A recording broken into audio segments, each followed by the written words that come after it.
Théophile, j'ai parlé dans mon premier livre de tout ce que Jésus a commencé de faire et d'enseigner dès le commencement, jusqu'au jour où il fut enlevé au ciel, après avoir donné ses ordres par le Saint-Esprit aux apôtres qu'il avait choisis. Après qu'il eut souffert, il leur apparut vivant, et leur en donna plusieurs preuves, se montrant à eux pendant 40 jours, et parlant des choses qui concernent le royaume de Dieu. Comme il se trouvait avec eux, il leur recommanda de ne pas s'éloigner de Jérusalem, mais d'attendre ce que le Père avait promis. Ce que je vous ai annoncé, leur dit-il. Car Jean a baptisé d'eau, mais vous, dans peu de jours, vous serez baptisés du Saint-Esprit. Alors les apôtres réunis lui demandèrent, « Seigneur, est-ce en ce temps que tu rétabliras le royaume d'Israël ?» Il leur répondit, « Ce n'est pas à vous de connaître les temps ou les moments que le Père a fixés de sa propre autorité, mais vous recevrez une puissance, le Saint-Esprit survenant sur vous, et vous serez mes témoins à Jérusalem, dans toute la Judée, dans la Samarie, et jusqu'aux extrémités de la terre. » Après leur avoir dit cela, il fut élevé pendant qu'ils le regardaient, et une nuée le déroba à leurs yeux. Et comme ils avaient les regards fixés vers le ciel pendant qu'ils s'en allaient, voici, 2 hommes vêtus de blanc leur apparurent et dirent, « Hommes galiléens, pourquoi vous arrêtez-vous à regarder au ciel ? Ce Jésus qui a été enlevé au ciel du milieu de vous viendra de la même manière que vous l'avez vu allant au ciel. » Alors ils retournèrent à Jérusalem, de la montagne appelée des Oliviers, qui est près de Jérusalem, à la distance d'un chemin de Shabbat. Quand ils furent arrivés, ils montèrent dans la chambre haute, où ils se tenaient d'ordinaire. C'étaient Pierre, Jacques, Jean, André, Philippe, Thomas, Barthélemy, Matthieu, Jacques, fils d'Alphée, Simon le Zélote et Jude, fils de Jacques. Tous d'un commun accord persévéraient dans la prière, avec les femmes et Marie, mère de Jésus, et avec les frères de Jésus. En ces jours-là, Pierre se leva au milieu des frères.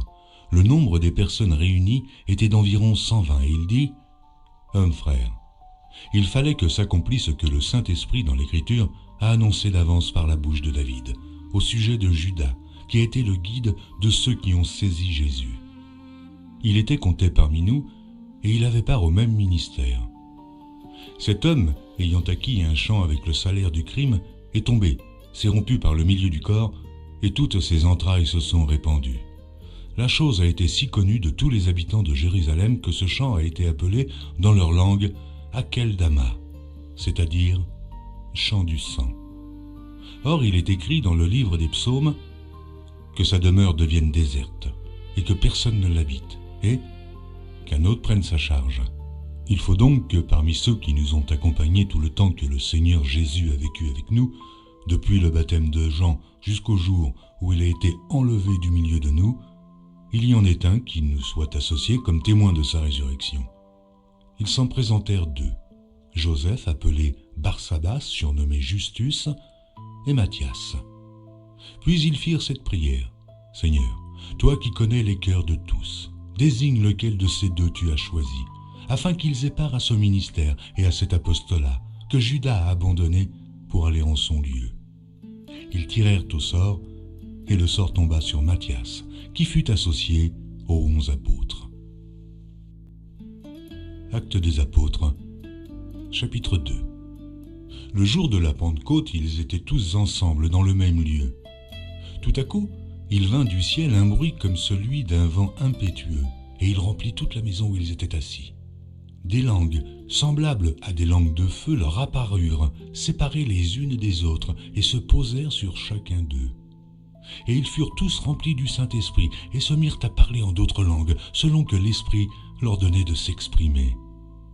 Or, il y avait en ces jours à Jérusalem des Juifs, hommes pieux, de toutes les nations qui sont sous le ciel. Au bruit qui eut lieu, la multitude accourut, et elle fut confondue parce que chacun les entendait parler dans sa propre langue. Ils étaient tous dans l'étonnement et la surprise, et ils se disaient les uns aux autres, « Voici ces gens qui parlent, ne sont-ils pas tous galiléens ? Et comment les entendons-nous dans notre propre langue, à chacun dans notre langue maternelle ? Partès, Médès, Élamite, ceux qui habitent la Mésopotamie, la Judée, la Cappadoce, le Pont, l'Asie, la Phrygie, la Pamphylie, l'Égypte, le territoire de la Libye voisine, de Cyrène, et ceux qui sont venus de Rome, juifs et prosélytes, crétois et arabes, comment les entendons-nous parler dans nos langues des merveilles de Dieu? Ils étaient tous dans l'étonnement et, ne sachant que penser, ils se disaient les uns aux autres « Que veut dire ceci ?» Mais d'autres se moquaient et disaient « Oh, ils sont pleins de vin doux !» Alors Pierre, se présentant avec les 11, éleva la voix et leur parla en ces termes. « Hommes juifs, et vous tous qui séjournez à Jérusalem, sachez ceci, et prêtez l'oreille à mes paroles. Ces gens ne sont pas ivres, comme vous le supposez, car c'est la 3e heure du jour. Mais c'est ici ce qui a été dit par le prophète Joël. Dans les derniers jours, dit Dieu, je répandrai de mon esprit sur toute chair. Vos fils et vos filles prophétiseront. Vos jeunes gens auront des visions et vos vieillards auront des songes.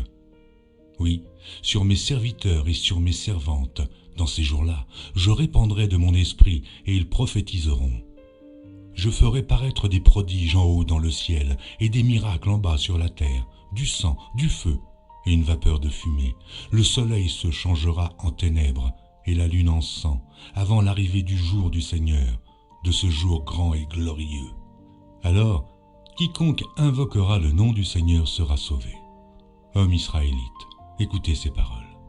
Jésus de Nazareth, cet homme à qui Dieu a rendu témoignage devant vous par les miracles, les prodiges et les signes qu'il a opérés par lui au milieu de vous, comme vous le savez vous-même, cet homme, livré selon le dessein arrêté et selon la prescience de Dieu, vous l'avez crucifié. Vous l'avez fait mourir par la main des impies. Dieu l'a ressuscité en le délivrant des liens de la mort, parce qu'il n'était pas possible qu'il fût retenu par elle. Car David dit de lui, « Je voyais constamment le Seigneur devant moi, parce qu'il est à ma droite, afin que je ne sois point ébranlé. Aussi, mon cœur est dans la joie, et ma langue dans l'allégresse, et même ma chair reposera avec espérance, car tu n'abandonneras pas mon âme dans le séjour des morts, et tu ne permettras pas que ton sein voie la corruption. Tu m'as fait connaître les sentiers de la vie, tu me rempliras de joie par ta présence. Homme frère, qu'il me soit permis de vous dire librement au sujet du patriarche David qu'il est mort, qu'il a été enseveli et que son sépulcre existe encore aujourd'hui parmi nous. Comme il était prophète et qu'il savait que Dieu lui avait promis avec serment de faire asseoir un de ses descendants sur son trône, c'est la résurrection du Christ qu'il a prévue et annoncée, en disant qu'il ne serait pas abandonné dans le séjour des morts et que sa chair ne verrait pas la corruption. C'est ce Jésus que Dieu a ressuscité. Nous en sommes tous témoins. Élevé par la droite de Dieu, il a reçu du Père le Saint-Esprit qui avait été promis, et il l'a répandu, comme vous le voyez et l'entendez. Car David n'est point monté au ciel, mais il dit lui-même, le Seigneur a dit à mon Seigneur, « Assieds-toi à ma droite, jusqu'à ce que je fasse de tes ennemis ton marchepied. » Que toute la maison d'Israël sache donc avec certitude que Dieu a fait Seigneur et Christ, ce Jésus que vous avez crucifié. Après avoir entendu ce discours, ils eurent le cœur vivement touché, et ils dirent à Pierre et aux autres apôtres, « Hommes frères, mais que ferons-nous » Pierre leur dit, « Repentez-vous, et que chacun de vous soit baptisé au nom de Jésus-Christ, pour le pardon de vos péchés, et vous recevrez le don du Saint-Esprit. Car la promesse est pour vous, pour vos enfants, et pour tous ceux qui sont au loin, au non si grand nombre que le Seigneur notre Dieu les appellera. » Et, par plusieurs autres paroles, il les conjurait et les exhortait, disant, « Sauvez-vous de cette génération perverse. » Ceux qui acceptèrent sa parole furent baptisés, et, en ce jour-là, le nombre des disciples s'augmenta d'environ 3000 âmes. Ils persévéraient dans l'enseignement des apôtres, dans la communion fraternelle, dans la fraction du pain et dans les prières. La crainte s'empara de chacun, et il se faisait beaucoup de prodiges et de miracles par les apôtres. Tous ceux qui croyaient étaient dans le même lieu, et ils avaient tout en commun. Ils vendaient leurs propriétés et leurs biens, et ils en partageaient le produit entre tous, selon les besoins de chacun. Ils étaient chaque jour tous ensemble, assidus au temple. Ils rompaient le pain dans les maisons et prenaient leur nourriture avec joie et simplicité de cœur, louant Dieu et trouvant grâce auprès de tout le peuple. Et le Seigneur ajoutait chaque jour à l'Église ceux qui étaient sauvés. Actes des Apôtres, chapitre 3. Pierre et Jean montaient ensemble au temple à l'heure de la prière. C'était la 9e heure. Il y avait un homme boiteux de naissance, qu'on portait et qu'on plaçait tous les jours à la porte du temple, appelé la Belle, pour qu'il demandât l'aumône à ceux qui entraient dans le temple. Cet homme, voyant Pierre et Jean qui allaient y entrer, leur demanda l'aumône. Pierre, de même que Jean, fixa les yeux sur lui et dit « Regarde-nous ». Et il les regardait attentivement, s'attendant à recevoir d'eux quelque chose. Alors Pierre lui dit « Je n'ai ni argent ni or, mais ce que j'ai, je te le donne. Au nom de Jésus-Christ de Nazareth, lève-toi et marche. » Et le prenant par la main droite, il le fit lever. Au même instant, ses pieds et ses chevilles devinrent fermes. D'un saut, il fut debout et il se mit à marcher. Il entra avec eux dans le temple marchant, sautant et louant Dieu. Tout le monde le vit marchant et louant Dieu. Il reconnaissait que c'était celui qui était assis à la belle porte du temple pour demander l'aumône. Et il fut rempli d'étonnement et de surprise au sujet de ce qui lui était arrivé. Comme il ne quittait pas Pierre et Jean, tout le peuple étonné accourut vers eux, au portique dit de Salomon. Pierre, voyant cela, dit au peuple, « Hommes israélites, pourquoi vous étonnez-vous de cela ? Pourquoi avez-vous les regards fixés sur nous, comme si c'était par notre propre puissance ou par notre piété que nous eussions fait marcher cet homme ? Le Dieu d'Abraham, d'Isaac et de Jacob, le Dieu de nos pères, a glorifié son serviteur Jésus, que vous avez livré et renié devant Pilate, qui était d'avis qu'on le relâchât. Vous avez renié le saint et le juste, et vous avez demandé qu'on vous accordât la grâce d'un meurtrier. Vous avez fait mourir le prince de la vie, que Dieu a ressuscité des morts. Nous en sommes témoins. C'est par la foi en son nom que son nom a raffermi celui que vous voyez et connaissez. C'est la foi en lui qui a donné à cet homme cette entière guérison en présence de vous tous. Et maintenant, frères, je sais que vous avez agi par ignorance, ainsi que vos chefs. Mais Dieu a accompli de la sorte ce qu'il avait annoncé d'avance par la bouche de tous ses prophètes, que son Christ devait souffrir. Repentez-vous donc et convertissez-vous pour que vos péchés soient effacés, afin que des temps de rafraîchissement viennent de la part du Seigneur, et qu'il envoie celui qui vous a été destiné, Jésus-Christ, que le ciel doit recevoir jusqu'au temps du rétablissement de toutes choses, dont Dieu a parlé anciennement, par la bouche de ses saints prophètes. Moïse a dit, « Le Seigneur votre Dieu vous suscitera d'entre vos frères un prophète comme moi.